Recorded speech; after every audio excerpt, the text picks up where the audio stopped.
Is this gonna be like The Fault in Our Stars? I need to go outside today. Why is nobody talking about this book? Hey guys, and welcome back to my channel, or welcome if you are new here. My name is Maddie, and today's video is going to be a reading vlog. A very fun reading vlog, because I am going to be reading books that are being adapted into movies. I had the idea for this video because of 2 books, but then it quickly spiraled into 4 books that I hope to read in this video, because so many books are being turned into movies right now, and I love that for me. I say for me as if they're doing it just for me. The books that inspired this reading vlog that I'm definitely getting to are My Oxford Year and The Map That Leads Me to You. I've had my eye on My Oxford Year for a while now. My Oxford Year is currently on Kindle Unlimited. I hope this video is fun for you guys, because as a book lover, I am a big believer in read the book before you watch the movie. Let's get into the video and start with My Oxford Year. Here I am trying to tell you guys what I'm currently reading for this video, and my Kindle's trying to embarrass me. Why is there a man there? Why would a man be there? This is the second time this happened to me. I was reading in the park earlier. The first book that pops up is like a mafia romance with a shirtless man. I don't know why these books are being recommended to me. I really don't. So the first book I'm currently reading for this video may not be a surprise to some of y'all if you've been watching my channel for a little bit now, because I've been talking about wanting to read My Oxford Year by Julia Whelan before the movie comes out in August. And August is next week, so we have some work to do. I'm 15% into it, and guys, wait, why? Like, why is this story already making me giddy? The main characters hate each other. They had like this incident, you could say a meet cute, but not meet cute, like a meet get annoyed moment, and then they show up in each other's lives again in an unlikely way. And I don't know, I feel like I'm going to like this, but I'm worried because I also know nothing about this, and since the trailer for the movie came out, everybody's been like, I hate that they're marketing this as a rom-com, because it's not. So I'm like, what's going to happen? Is this a normal people one day situation? I don't know. I've only read one book by this author, and it was Thank You for Listening, and I really enjoyed it. And it had a happy ending. So I don't want this to destroy me. I'm scared. Anyway, let me read you the summary of this book. Set amidst the breathtaking beauty of Oxford, this sparkling debut novel tells the unforgettable story about a determined young woman eager to make her mark in the world, and the handsome man who introduces her to an incredible love that will irrevocably alter her future. American Ella Duran has had the same plan for her life since she was 13. Study at Oxford. At 24, she's finally made it to England on a Rhodes Scholarship when she's offered an unbelievable position in a rising political star's presidential campaign. With the promise that she'll work remotely and return to DC at the end of her Oxford year, she's free to enjoy her once-in-a-lifetime experience. That is until a smart-mouthed local who is too quick with his tongue and his car ruins her shirt and her first day. Ooh, enemies! When Ella discovers that her English literature course will be taught by none other than that same local, Jamie Davenport, she thinks for the first time that Oxford might not be all she's envisioned. But a late-night drink reveals a connection she wasn't anticipating finding, and what begins as a casual fling soon develops into something much more. When Ella learns Jamie has a life-changing secret... Okay, this summary is telling me the whole book. Like, what? Immediately, Ella is faced with a seemingly impossible decision. Turn her back on the man she's falling in love with to follow her political dreams, or be there for him during a trial neither are truly prepared for? What? Is this gonna be like The Fault in Our Stars? As the end of her year in Oxford rapidly approaches, Ella must decide if the dreams she's always wanted are the same ones she's now yearning for? Why do I feel like he's gonna die? Wait, I'm scared. Or it sounds like he's going to jail. Like, what's going on? Okay, I'm gonna keep reading, and I'll update you guys with some quotes I like in a little bit. Bye. Wait, I forgot to say, the cast looks so good for the movie. I'm so excited. It has Sophia Carson, which is the girl who was in Purple Hearts, and then another movie I watched recently. She can do rom-coms. She kills it. And then Corey oh, I don't know how to say that, but Mr. whatever his name is in Bridgerton. Oh my gosh, what is that? Is it George? George. Yeah, he's like the King George in the spinoff Bridgerton. What is it called? Oh, Queen Charlotte. And, you know, he's the one that's like, I will stand with you between the heavens of the earth. Do you love me? I love you. I loved you since the minute I saw you go up that wall. That's him. And I loved that show. I mean, we all loved that show. So this is gonna be amazing. Oh my gosh, I want to finish this book now. I'm scared. Bye for real.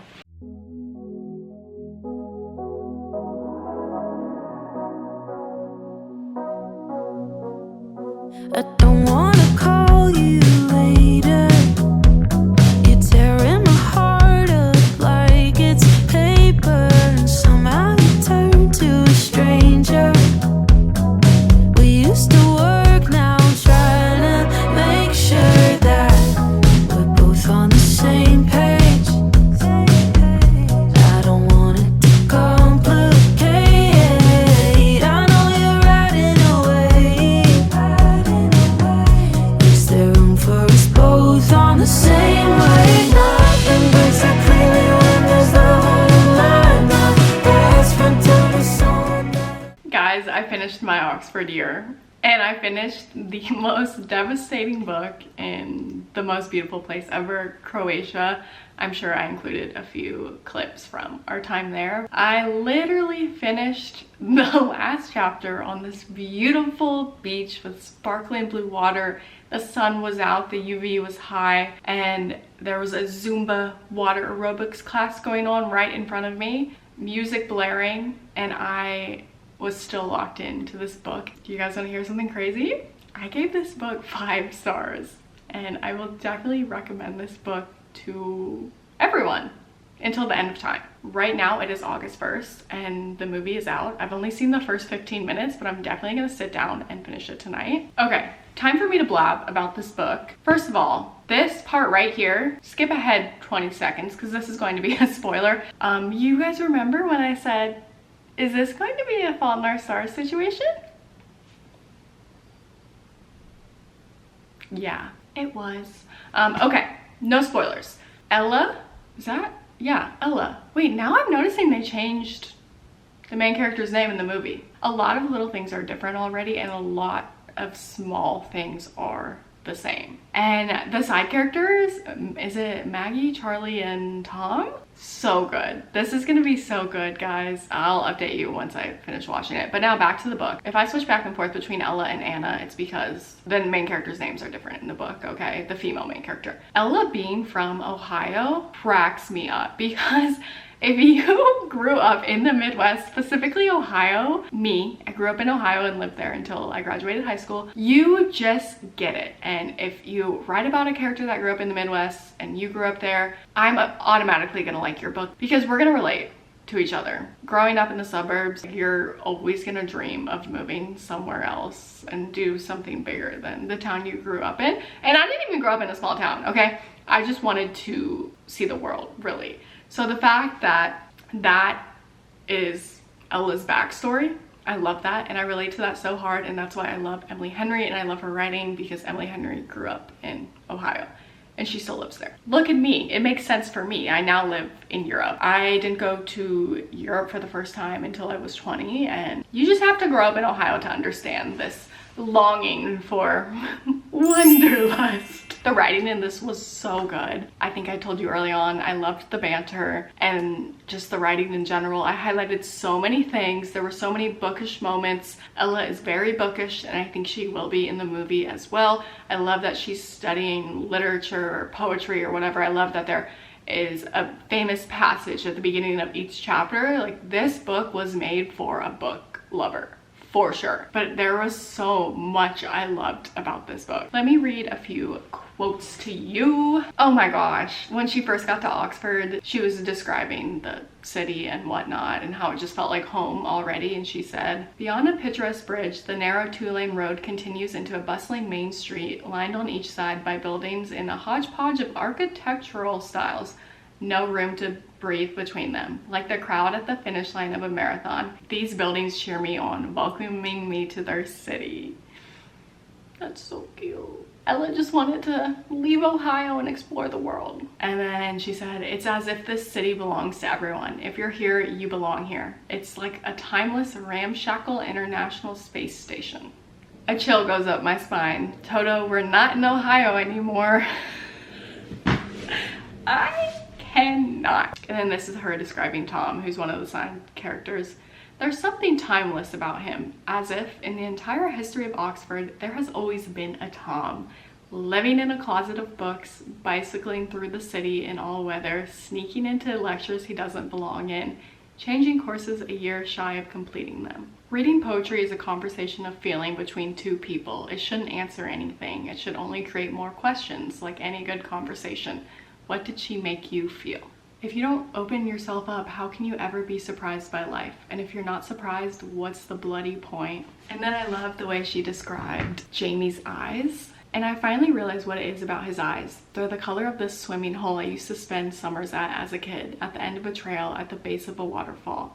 The color was so magical, I was convinced if I could hold my breath long enough, swim deep enough, pump my legs hard enough, I'd discover the bottom wasn't a bottom at all, but a portal to another world. And then later she refers back to his eyes and she's like, I can't stop swimming in those pools. I just lived years of my life in those eyes. I'm in a dream and I hear my name in chocolate covered caramel tones. I'm obsessed. I love this author. Ella from Ohio has never been outside of the good old US of A until she arrived at Heathrow on September 28th, that is. And then she's talking about wanting to visit Brussels. And he says, Brussels? Why Brussels? I shrug. It's Brussels. Jamie's mouth forms a confused smile. It's the same look I'd give him if he said he was coming to America and wanted to see Ohio. This is when the romance comes into play. I'd like to think it's possible to remain so devoted to someone's memory that 59 years later, when all the noise of life is muted, the last gasp passing over your lips is that person's name. Sometimes you catch him looking at you and the floor of your stomach drops out like a carnival ride. It's not lust in his eyes, lust you could understand. It's appreciation. It comes with a nearly imperceptible smile when he looks at you and he thinks you can't see him. I have a feeling you're one of those people who finishes every book she starts. You're not? Okay, wait, now these are spoilers, kind of. It just doesn't make sense to me how someone so full of life can have it leaking away. The idea that I could have missed him in this life by a matter of years, 2 small, insignificant years, an infinitesimal, don't know how to say that, moment in the history of the earth, a geological blink, paralyzes me. Being with him seems imperative now, like being given the opportunity to hold time in your hand. Looking at her love for him is like looking directly into the sun. Why is nobody talking about this book? BookTok would eat that quote up. So we carry on then together. I nod. Together. That's a big part of the story. I wonder if it will be in the movie. I will say though, it's more of a hopeful, sad book. It's not just 100% devastating. It still does have an uplifting message. Nothing is forever in this life, but if you love someone and are loved by someone, you might find forever after, whatever and wherever that is. Losing someone is hard enough, but death without the process of dying is an abomination. It takes 9 months to create life. It feels unnatural, a sin against nature, that the reverse shouldn't also have its time. Time to let go of the known as we take hold of the unknown. I'll cry. I will update you guys tonight with my review of the movie.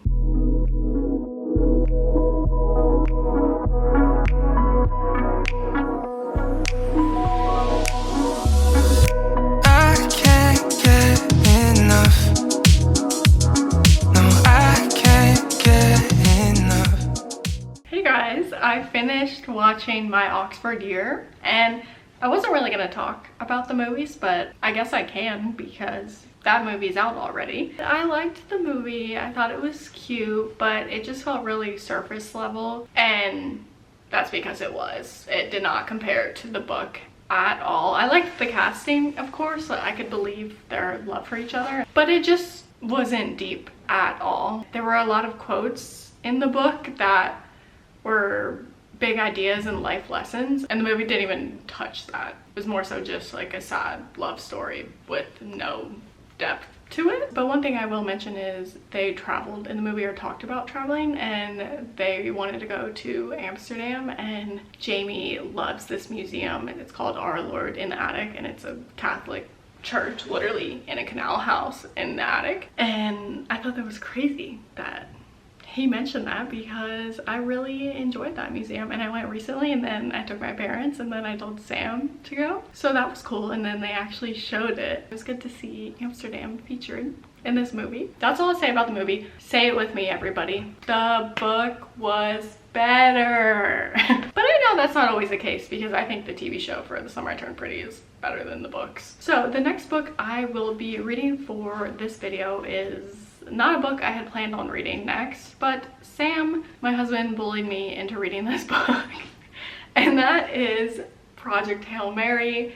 The movie doesn't come out until March of 2026. It has Ryan Gosling starring in it, and honestly the trailer looks good. It looks like it's gonna be a good movie. They were playing Fine Line by Harry Styles in the trailer, so I mean that sucked me in. But I have to say, I'm on page 100 right now. I hope Sam's not listening. Don't be liar. I just don't think this book's for me. It's science fiction. I did not like science in school, and I was bad at science, and so all of the math equations and physics, I don't know, guys. We'll see though, because I know there's a certain character that everybody loves, and then I got spoiled for me, so maybe it'll get better then. And also people rave about the audiobook, so that is what I'm listening to, mainly because I went on a long walk today, and then we're doing a puzzle back there, so I just wanted something to listen to. We'll update you guys with what I think, and then I'll go back to reading A Silly Little Romance after this. And just know that if I don't like this book, I'm the problem. I get that. This is a well-loved book, and everybody I know loves it, and people that I follow on booktube that primarily read romance and fantasy, they still love this. So I'm hopeful that I will become invested. I just don't really read science fiction. I felt the same way when I read Red Rising. We'll let you guys know. Time to puzzle it up. That sounded so nerdy. Hey guys, it's the next day. I'm about to go for a walk, and I'm going to continue listening to Project Hail Mary. I'm on chapter 10. We just met a new character, and I'll update you soon.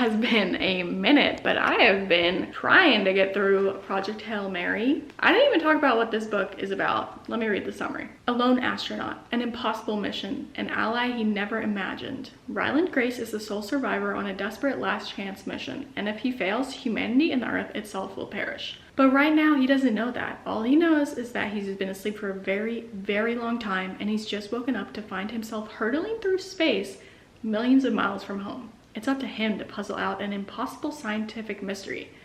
And he's got to do it all alone. Or does he? I have only been listening to it as an audiobook, and I have an hour and a half left. And when I had about 2 hours left into the book, there was this plot twist that happened. And I don't know if I just got it spoiled for me, because I also got the other big shocking part spoiled for me. But I was not surprised when that discovery happened. I don't want to talk about this book much because I knew I wasn't going to like it. It's not that I don't like it, it's just I knew that this genre is not for me going into it. That lighting's a little better.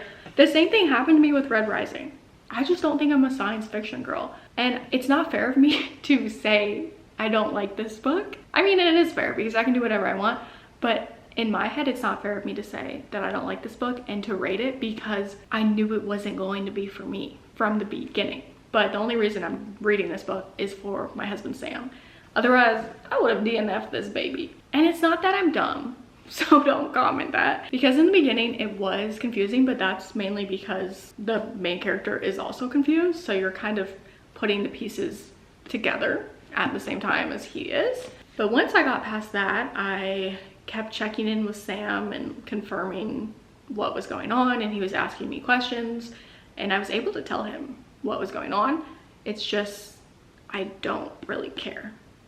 Sorry. When I finish this, I'm not gonna rate it. Maybe I'll end up liking it. It's just, I don't know. I don't know what I thought this was going to be. At this point, I think I even liked Red Rising better than this. I just know I'm not a science fiction girl, and that is a-okay. So nobody come for me. I'm reading this for my husband because I said I would. I will update you guys soon.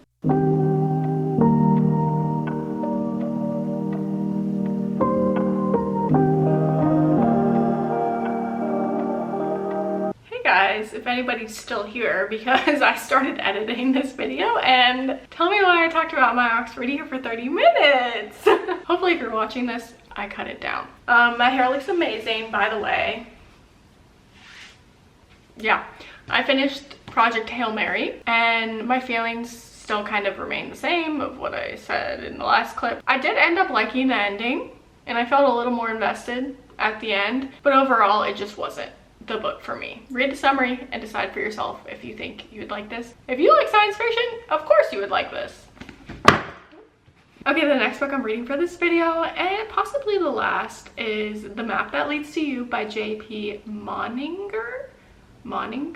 I'm struggling. And this was one of the original ones I wanted to read in this video before Sam bullied me into reading Project Hail Mary, because the movie comes out on August 20th. I'm unsure of when this video will be uploaded, but that is next week, and I'm so excited. It looks so good. It has KJ Apa and Madeline Klein starring in it, and I started this the other day. I'm 26% through with it, and I'm really enjoying it. It has potential to be a 5-star read. Could we find 2 5 stars in this video? Maybe. And I somehow have this magic trick where I always find books that take place in Amsterdam, or not completely take place, but I always find books that the main characters always travel to Amsterdam spontaneously, and like it's not in the summary of the book or anything like that. It just happens, and I love that because I'm currently living in Amsterdam, and reading a book that has scenes in Amsterdam while living here is just perfect. I'm actually loving the book right now. The main character, Heather, is bookish, and as we've discovered in this video, I love main characters that are bookish, and there are so many quotes that I've already highlighted. Let me go get my Kindle and I'll read them to you, but first let me tell you the summary of it. Heather has graduated from college and is traveling around Europe with her 2 best friends. She's left school responsibility behind and adult responsibility is looming, but this is her one last summer to be free. Heather doesn't expect to even meet Jack, let alone fall in love with him. Jack is an enigmatic Vermonter a few years older than she is, who is following his grandfather's journal to various cities around Europe. But in the same way that forces are bringing Jack and Heather together, life and duty are pushing them apart. And Jack has a secret that is going to change absolutely everything. That's the other part that I was going to say about this book, is it's starting off strong, but one, is this going to be a sad book? It has potential to be, because whatever Jack's hiding, it can't be good. I love a sad book, but I don't think it's something sad that's going to happen in the future in this book. I think he's hiding something horrible that already happened to him. For some reason, I think he was married and something happened to his wife. That's why he's traveling now. I don't know.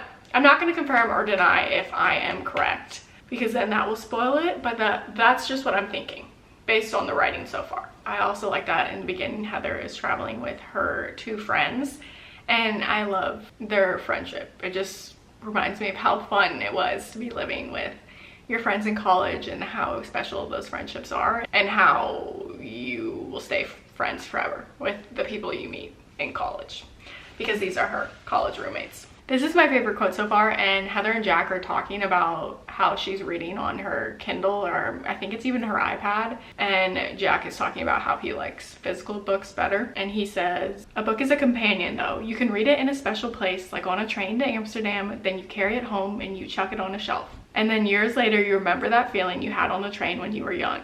It's like a little island in time. If you love the book, you can give it to someone else, and you can discover it over and over. And it's like seeing an old friend. You can't do that with a digital file." True, but I do love my Kindle. Have you ever heard someone say that books are places we visit, and that when we run into people who have read the books we have read, it's the same as if we had traveled to the same locations? We know something about them because they have lived in the same worlds we have lived. We know what they live for. So cute.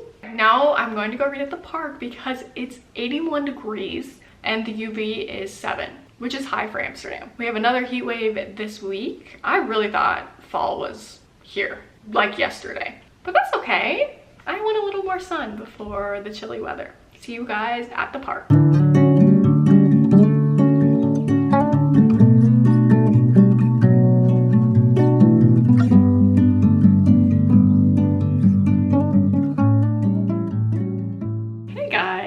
I just want to take back my previous statement. I don't think this book is going to be 5 stars for me anymore. I still really love the writing and that the main character is bookish. I don't have a problem with the writing at all. I have a problem with the romance, which is not something I normally have a problem with. I'm a romance girly. I love romance. I'm not feeling it for these two main characters. I'm not feeling their connection. And I'm not sure they are either, to be honest. And I feel like we have another sad book on our hands. I will say nothing further about that because I don't want to spoil anything.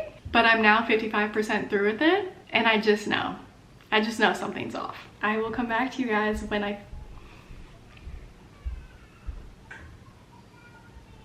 I'll let you know when. Do my upstairs neighbors ever stop walking around? I have to keep taking 1-minute pauses in between filming this because they are just stop, stop, stop. I need to continue reading Let Them by Mel Robbins. I will let you guys know when I finish this book.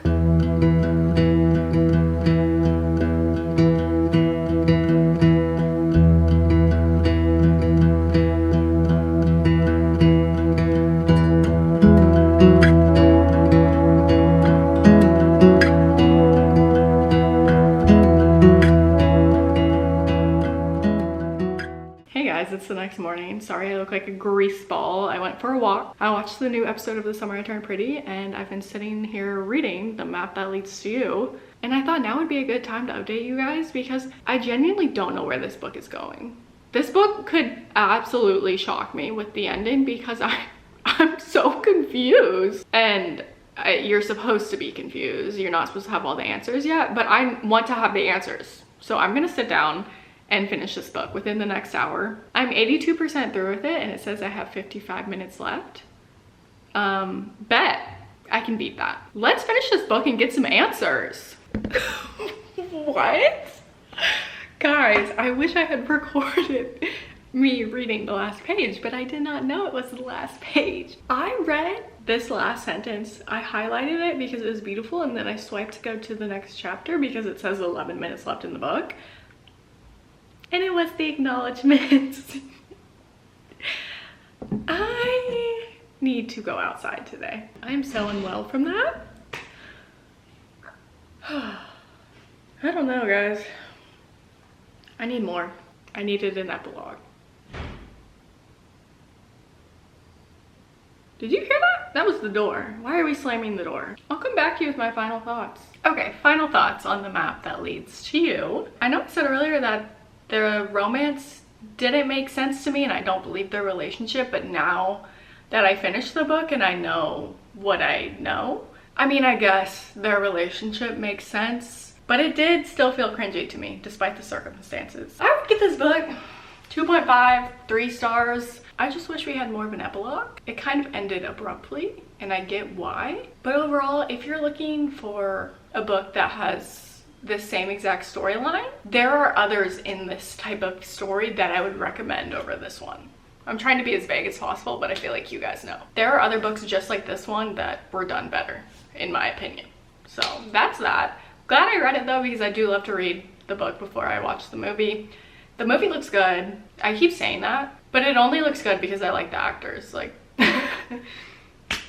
but that's enough for me. I am going to start another book for this video, and that is The Hunting Wives. I think I can fly through it because it's technically a thriller mystery situation, and the adaptation is already out. It's on Netflix. I think it's a series. Here is what the summary says. I remember when this was popular a few years ago. Sophie O'Neill left behind an envy-inspiring career in the stressful competitive life of big city Chicago to settle down with her husband and young son in a small Texas town. It seems like the perfect life with a beautiful home in a rural community. But Sophie soon realizes that life is now too quiet and she's feeling bored and restless. Then she meets Margot Banks, an alluring socialite who's part of an elite clique secretly known as the Hunting Wives. Sophie finds herself completely drawn to Margot and swept into her mysterious world of late-night target practice and dangerous partying. As Sophie's curiosity gives way to full-blown obsession, she slips farther away from the safety of her family and deeper into this nest of vipers. When the body of a teenage girl is discovered in the woods where the Hunting Wives meet, Sophie finds herself in the middle of a murder investigation and her life spiraling out of control.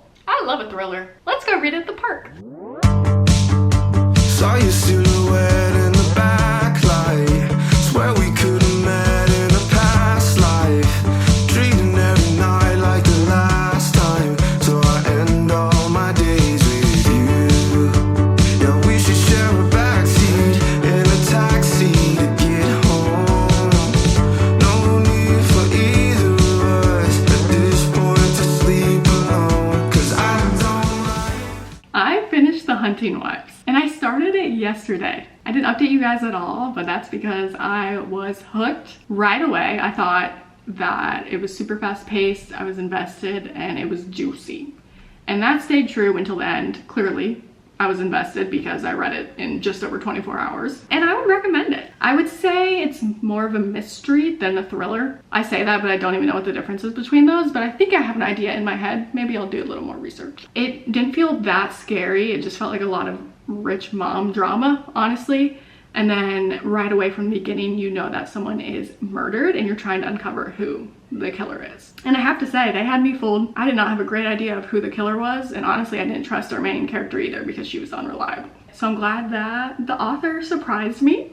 But I will say it wasn't like the biggest plot twist ever, or you know, sometimes when you think you know the plot twist in a thriller and then the epilogue is another plot twist and it ends on kind of a sinister note. That's what I like from my thrillers. I like to be spooked out a little bit during the daytime, and honestly this wrapped up so smoothly, and the last chapter was even hopeful, which is so weird for a thriller. Still really liked it, and I'm definitely going to watch the TV show. I think the TV show is going to be so good because I not said that about every single movie? But no, for real, this one is going to be good because it has Brittany Snow in it and the book was just good. So hopefully that translates well to the show. I love seeing messy rich people drama. I'm actually gonna end this video here though, so you won't hear my final thoughts on the show. Go follow my Instagram and TikTok down below. Maybe I'll share my thoughts there. I am certainly no film critic.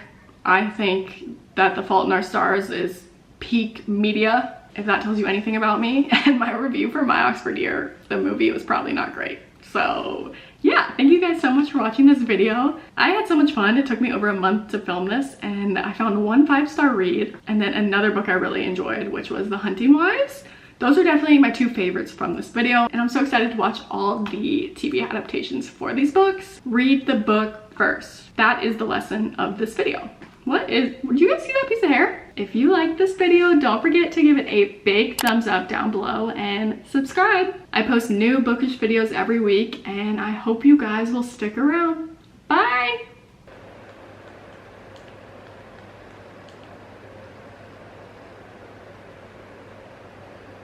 Bro, did I make this up? Where is the TV show? Am I tripping? Guys, I just found out I can't watch The Hunting Wives because it's only on Netflix if you live in the US. It's not coming up on my Netflix account. Maybe it's not out yet. I don't know, but I swear I've been seeing ads for it everywhere. That's so bizarre. So all this was for nothing.